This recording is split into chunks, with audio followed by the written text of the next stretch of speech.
वसल्लम। अज़ीज़ान गिरामी वक़ार, हिंदुस्तान के हालात काफ़ी अबतर हैं।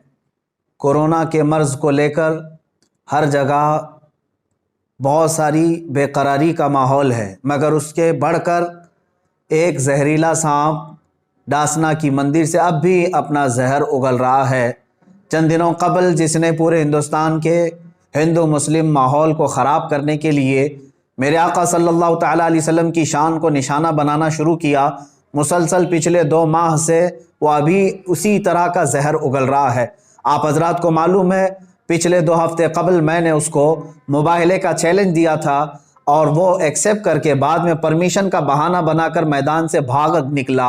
अभी भी वो हर तरह से राह फरार इख्तियार कर रहा है, मगर ए मुसलमानों, ये भी बर्दाश्त की और हद से ज़्यादा हो गई कि मुझे पिछली मर्तबा बुलाकर पुलिस डिपार्टमेंट से, प्रशासन से दबाव डाला गया।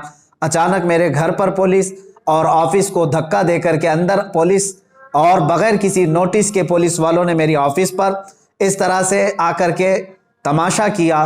फिर मुझे दबाव ये डाला कि आप उसके ख़िलाफ़ ना बोलें। मैंने ये कहा था आप अपनी ड्यूटी पूरी करें और उस शख्स को, मलून को गिरफ्तार करें या हमारा आमना सामना करवाएं, फिर हम बंद कर देंगे। लेकिन हद हो गई कि सारी चीज़ों के बाद, पुलिस प्रशासन की तरफ से यकीन दहानी कराने के बाद भी आज फिर से वो खबीस मलून फिर से वीडियो अपलोड करता है और उसमें फिर जहर उगलते हुए मेरे आका सल्लल्लाहु तआला अलैहि वसल्लम की शान में बड़े भद्दे और गलीज़ कलमात बकता है। वो कहता है मोहम्मद सल्लल्लाहु तआला अलैहि वसल्लम औरतों के रसिया थे, मुआज़ल्लाह, नाऊज़ बिल्लाहि मिन ज़ालिक। वो औरतों के मामलात को लेकर इस पाखंडी को ये बताया जाए कि जिस पर खुद बलात्कारी का मामला है, जो खुद जो रेपिस्ट है, उसकी औकात नहीं मेरे आका सल्लल्लाहु तआला अलैहि वसल्लम का नाम लेने की।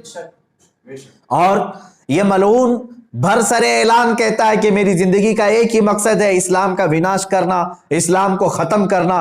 इस खारिश ज़दा कुत्ते को अपने बदन की खुजली मिटाने की ताकत नहीं है, इस्लाम को सरजमीन और हिंद से मिटाने की बात करता है। याद रखो, यूनान और मिस्र, रोमा सब मिट गए जहां से, बाकी मगर है अब तक नामो निशान हमारा, बाकी मगर है अब तक नामो निशान हमारा।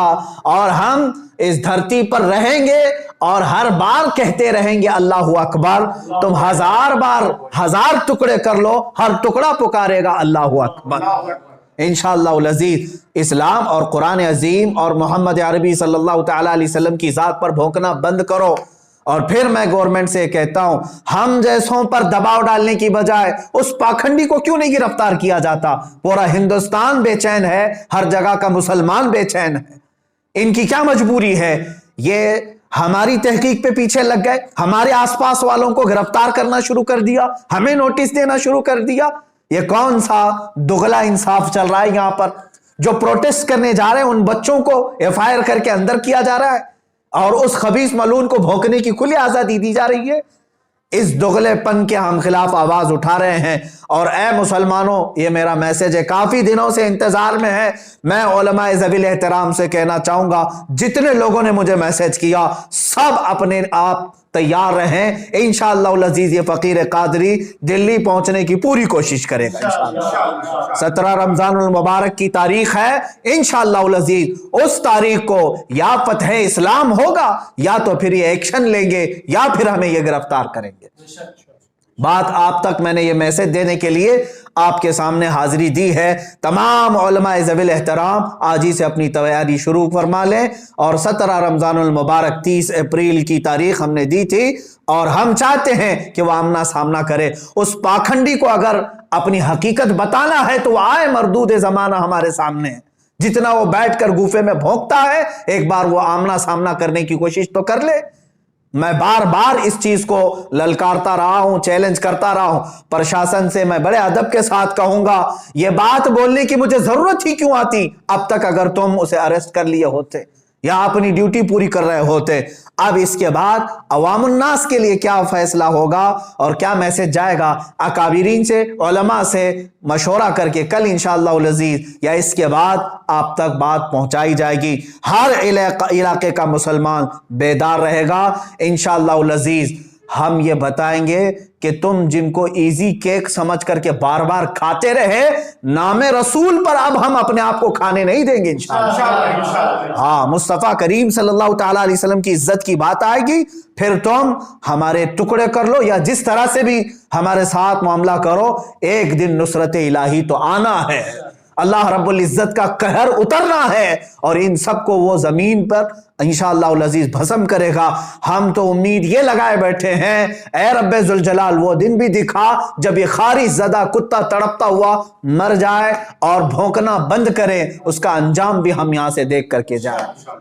میرے عزیزو، یہاں پر آخری میں ایک میسج یہ دیتا جاؤں گا، جن لوگوں کو یہ بے چینی ہے، بعض میڈیا رپورٹرز اور دوسرے لوگوں نے مجھے رابطہ کر کے یہ کہا کہ اس سے ہندو مسلم یا کمیونل ہارمونی نہ پیدا ہو جائے، میں اس کو سپشٹ کرتا ہوں، بار بار میں کہتا آ رہا ہوں، ہندوستان کے دیگر ہندوؤں سے یا دوسرے پنڈتوں، سنتوں اور مہنتوں سے میرا کوئی جھگڑا نہیں، میں ان سے کوئی باز پرس نہیں کر رہا ہوں، میرا جھگڑا اسی سے ہے جو میرے نبی کی شان میں بھونک رہا ہے اور جو اس کے چیلے چپاٹے ہیں۔ باقی سارے ہندو، باقی سارے دیش واسی، دوسرے سنت مہنت اور پنڈت جتنے ہیں، وہ سب امن کے ساتھ رہتے۔ میں جانتا ہوں ان بہت سارے پنڈتوں کو جو میرے نبی کونین صلی اللہ تعالیٰ علیہ وسلم کا ریسپیکٹ کرتے ہیں، اسلام کی عظمت کے وہ قائل ہیں، ہم ان کے ساتھ بحث و مباحثہ بھی نہیں کر رہے ہیں، بلکہ ہم جن کے خلاف آواز اٹھا رہے ہیں وہ ظلم کے خلاف آواز اٹھا رہے ہیں۔ یہاں سیکولر ہندو بھی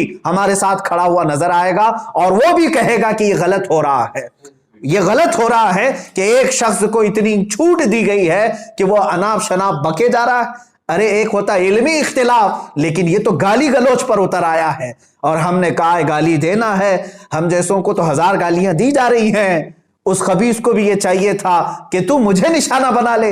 قرآن، اسلام، رسول پاک صلی اللہ علیہ وسلم کی ذات، یہ ہماری جان ہے، اور ہم یہاں پر جو بدک گئے یا جس طرح سے بھی ہمارے جذبات بے قابو ہو رہے ہیں، اس کی صرف اور صرف وجہ یہ ہے کہ اس خبیث کو کھلی چھوٹ دی گئی ہے۔ میں پھر سے اب تمام دیش واسیوں سے کہتا ہوں، میری پرشاسن سے بھی بات چل رہی ہے اور دلی کے پرشاسن سے بھی یہ تعلقات چل رہے ہیں، اور انشاءاللہ العزیز ہم دلی جانے کی پوری کوشش کریں گے، اور یہاں سے جس طرح سے بھی ہوگا اگلے میسج میں آپ کو اعلان کروں گا۔ وآخر دعوانا الحمدللہ۔